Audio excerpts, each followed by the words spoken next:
church literally a sanctuary, welcoming illegal immigrants from Guatemala and telling congregants to lock the doors if ICE comes knocking. Pastor Rigby joins us tonight.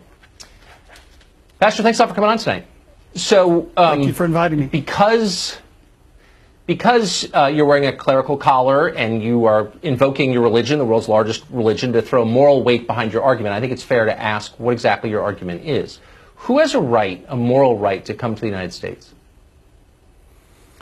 Well, we are a sanctuary church. In our church, we have 2 people from Guatemala. I think particularly, do you remember the Colin Powell's Pottery Barn rule? I mean, for me, what gets left out of the conversation a lot is that this young mother and her son were born into a country that had been destabilized. And as an American, I feel like I'm partially responsible for that, to give her sanctuary. So Guatemala had a coup in 1954. It was backed by the United States. I think that's probably what you're referring to.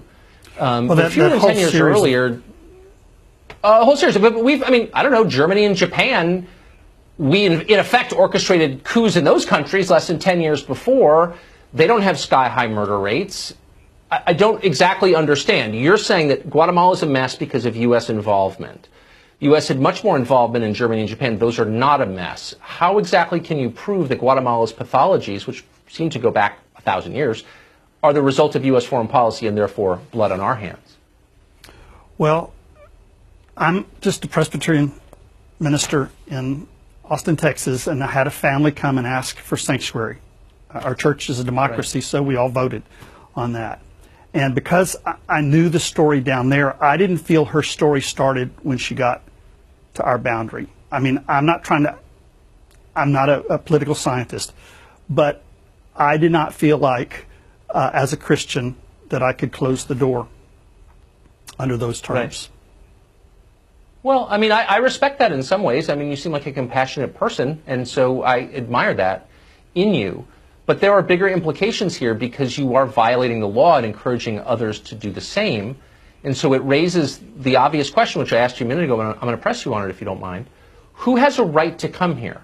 People you feel compassion for? Or what's the rule that other Christians like me should abide by? Who's got that right, that moral right? Well, obviously it's a personal, a lot of Christians are going to disagree with me on this. I would say when people are in harm's way, this mother was born, as I say, in Guatemala.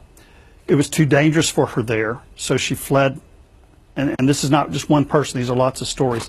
Flees into Mexico, and she's an indigenous person. She's not Mexican. She's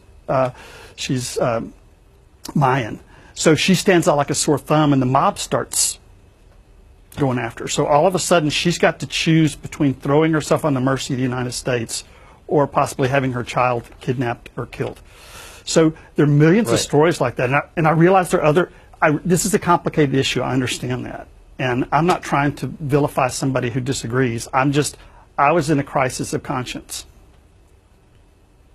But it doesn't seem like that. I mean, I understand that, and I'm actually much more sympathetic to you than I thought I would be, because you do seem like you're moved by compassion. But you're also attacking a system that was decided by the United States Congress. The people's representatives voted this into law, and you're saying all of these laws should be ignored.